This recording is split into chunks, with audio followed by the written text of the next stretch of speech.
దిశ తన కుటుంబంతో పాటు అమెరికాలో ఒక విఐపి ఏరియాలో ఉంటుంది. తను కాలేజ్కి వెళ్లడానికి రెడీ అవుతూ ఉంటుంది.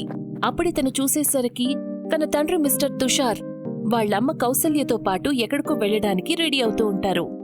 మీరిద్దరూ ఎక్కడికి వెళ్లడానికి రెడీ అవుతున్నారు?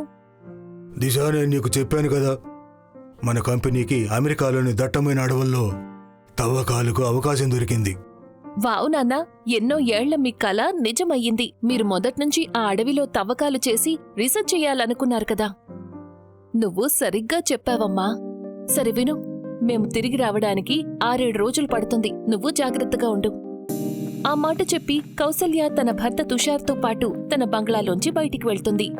కాసేపట్లో తుషార్ తన భార్య కౌసల్యతో పాటు అమెరికాలోని దట్టమైన అడవుల్లోకి చేరుకుంటుంది. అక్కడ కొంతమంది పనివాళ్లు భయంగా నిలబడి ఉంటారు. ఏమైంది? మీరందరూ ఇంతవరకు తవ్వకాలు ఎందుకు మొదలుపెట్టలేదు? సార్, నేను ఇప్పటికే చెప్తున్నాను, ఈ తవ్వకాలను ఆపేయండి. ఇక్కడికి ఏలియన్లు ఎవరూ రావడం లేదు. నిజానికి ఇక్కడ వేరే ఏదో ఉంది సార్. వేరే ఏదో ఉందంటే ఏంటి నీ ఉద్దేశం? సార్, ఈ ఏరియా అంతా భయంకరమైన వాళ్లకు చెందింది. వాళ్ళ పేరు కూడా మనం తెలవడానికి వీల్లేదు. కానీ మన భారతీయ భాషలో వాళ్ళని మాయగాళ్ళు అనొచ్చు. పనివాడి మాట విన్న తరువాత తుషార్ కోపంతో అతనితో ఇలా అంటాడు. అంటే నీ ఉద్దేశం స్కిన్ వాకర్సా? చూడు, ఇవన్నీ కూడా ఒట్టి కట్టుకథలు మాత్రమే.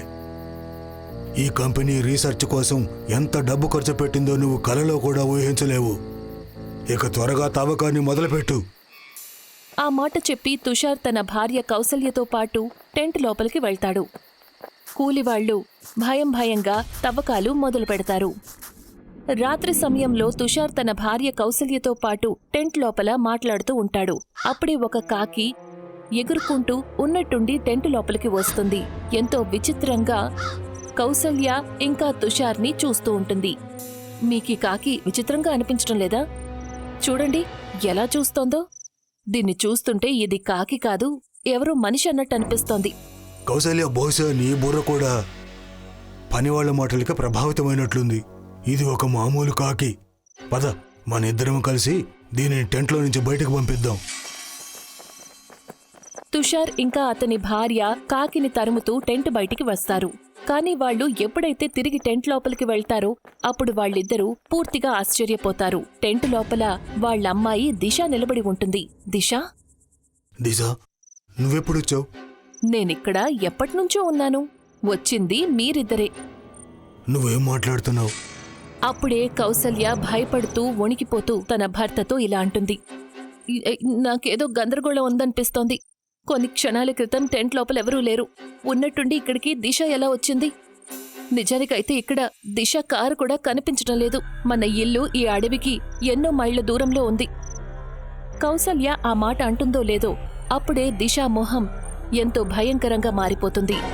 మరుక్షణం కౌసల్య ఇంకా తుషార్ అరుపులు అడవంతా కూడా మారుమ్రోగుతాయి. మరుసటి రోజు కౌసల్య తుషార్ శవాలు ఎంతో దారుణమైన పరిస్థితుల్లో హాస్పిటల్లో కనిపిస్తాయి. దిశ తన తల్లిదండ్రులను ఆ పరిస్థితుల్లో చూసి గుండెలు పగిలేలా ఏడుస్తుంది.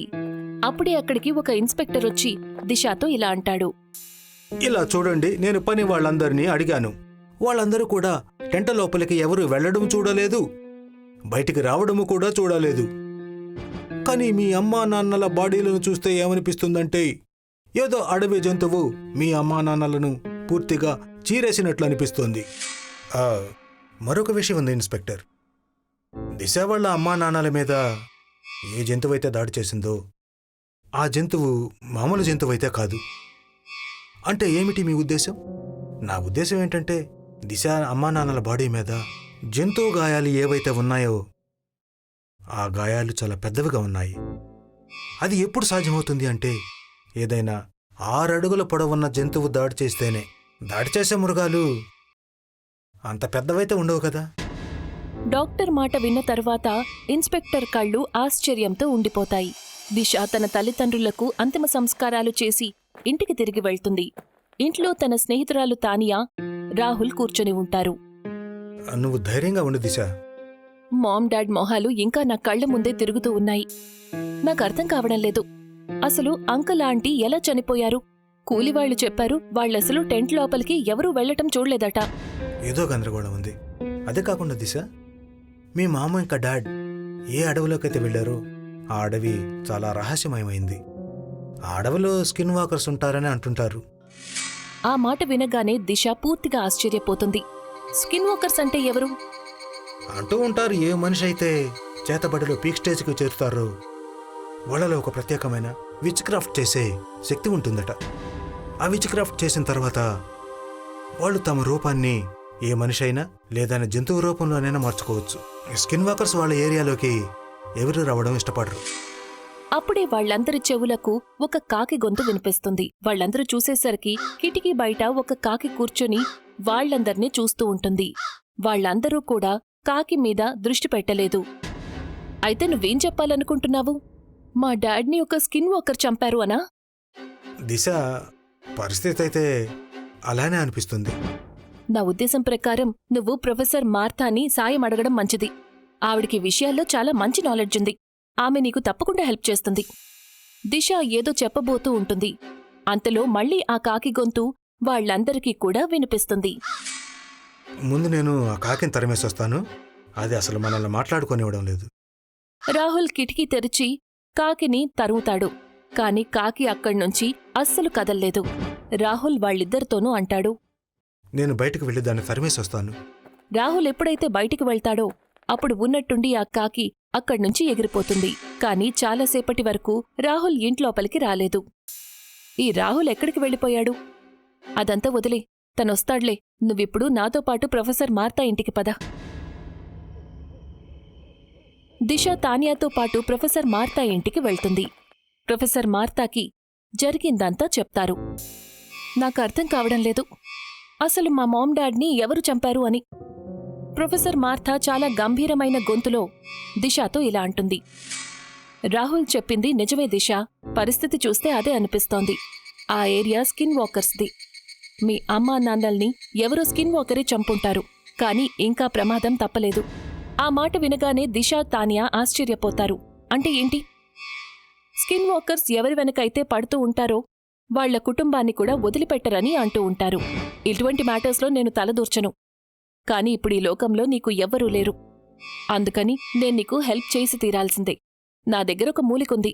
దాన్ని నేను ఎన్నో ఏళ్లు కష్టపడి తయారు చేశాను. ఆ మూలికతో మనం ఏ డెవిల్ అయినా స్కిన్ వాకర్నైనా అంతం చెయ్యొచ్చు. ఆ మాట చెప్పి ప్రొఫెసర్ మార్తా ఒక రూమ్ లోపలికి వెళ్ళిపోతుంది. అప్పుడే అక్కడికి రాహుల్ వస్తాడు. రాహుల్ని చూడగానే తానియా, దిశ పూర్తిగా ఆశ్చర్యపోతారు. నువ్వెక్కడికి వెళ్ళిపోయావు రాహుల్? అసలు ఆ కాకి ఎంత తరిమినా అక్కడి నుంచి వెళ్ళలేదు. కాని నీకెలా తెలుసు మేమిక్కడున్నామని? నేను కాకిని తరవడానికి బయటకు వెళ్ళినప్పుడు నాకొక ఫ్రెండ్ కనిపించాడు. తనతో మాట్లాడటం మొదలుపెట్టాను. ఇంటి లోపలికి వెళ్ళాక చూస్తే మీరిద్దరు అక్కడ లేరు. కానీ కాసేపటి క్రితం తాన్యా నా ముందు నీతో ప్రొఫెసర్ మార్తా గురించి మాట్లాడింది కదా. అందుకని నాకు అర్థమైంది తాన్యా నిన్ను ప్రొఫెసర్ మార్తా ఇంటికి తీసుకొచ్చుంటుందని. అప్పుడే అక్కడికి ప్రొఫెసర్ మార్తా ఒక చేతిలో మూలికల్ని తీసుకుని వస్తుంది. ఆ తర్వాత ఇలా అంటుంది. దిశ, మనం ఆ అడవిలోకి వెళ్ళాలి. మీ అమ్మా నాన్నలు ప్రాణాలు కోల్పోయిన చోటికి పద నాతో పాటు. కాసేపట్లో దిశ, తానియా, రాహుల్ ఇంకా ప్రొఫెసర్ మార్తా దట్టమైన అడవిలో ఆ చోటికి వెళ్తారు. ఎక్కడైతే దిశ మామ్ డాడ్ టెంట్ వేయబడిందో. దిశ అన్ని వైపులా చూసి ప్రొఫెసర్ మార్తాతో ఇలా అంటుంది. ప్రొఫెసర్ మార్తా, ఇక్కడ నాకు నిశ్శబ్దం తప్ప ఇంకేమీ కనిపించటం లేదు. దిశ ఆ మాట అంటుందో లేదో అప్పుడే రాహుల్ ప్రొఫెసర్ మార్తా పీకను గట్టిగా పట్టుకుంటాడు. ప్రొఫెసర్ మార్తా చేతిలో నుంచి ఆ మూలికలు కింద పడిపోతాయి. రాహుల్, నువ్వేం చేస్తున్నావు? అప్పుడే రాహుల్ ఒక పెద్ద ఆకారంలో భయంకరంగా కనిపించే తోడేలుగా మారిపోతాడు. రాహుల్ శరీరం మీద పొడవైన జుట్టు ఉంటుంది. తన కళ్ళు రక్తంలాగా ఎర్రగా ఉంటాయి. అదంతా చూసి తానియా గట్టిగా అరుస్తూ దిశాతో ఇలా అంటుంది. బహుశా ఇంతవరకు మనతో ఉన్నది రాహుల్ కాదు, ఎవరో స్కిన్ వాకర్ అనుకుంటా. మారువేషంలో రాహుల్ రూపంలో ఇక్కడి వరకు మనతో పాటొచ్చాడు. అప్పుడే ఆ స్కిన్ వాకర్ నవ్వుతూ వాళ్ళందరి వైపు చూసి ఇలా అంటాడు. ఏ కాకినైతే రాహుల్ తరమడానికి వెళ్ళాడో ఆ కాకి నేనే. రాహుల్ని నేను అక్కడే చంపేశాను. స్వయంగా రాహుల్ రూపంలోకి మారి మీ దగ్గరకు వచ్చాను. ఆ మాట చెప్పి స్కిన్ వాకర్ దిశ వైపు చూస్తూ ఇలా అంటాడు. మా ఏరియాలోకి ఒక మనిషి రావడానికి ధైర్యం చేయడు, కానీ మీ అమ్మా నాన్నలు ధైర్యం చేశారు. వాళ్ళు మా ఏరియాకొచ్చి రీసెర్చ్ చేయాలనుకున్నారు. మా గురించి ఈ ప్రపంచానికి తెలియడం మాకు అస్సలు ఇష్టం ఉండదు. అప్పుడే మార్తా తల స్కిన్ వాకర్ చేతిలోకి వస్తుంది. తన శరీరం కింద పడిపోతుంది. స్కిన్ వాకర్ కోపంగా దిశ వైపు చూసి మళ్ళీ ఇలా అంటుంది. ఎవరి వెనకైతే పడతారో వాళ్ళ ఆఖరి వంశం వరకు మేము వదిలిపెట్టము. చావడానికి సిద్ధంగా ఉండు. అప్పుడే తానియా గట్టిగా అరుస్తూ ఇలా అంటుంది. దిశ త్వరగా ఆ మూలికల్ని తన మీదకు విసురు.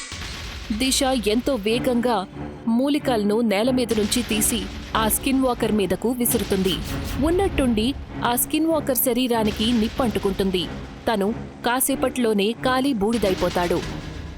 దిశ కళ్లల్లో కన్నీళ్లతో తన స్నేహితురాలు తానియాతో తన ఇంటికి తిరిగి వెళ్తుంది.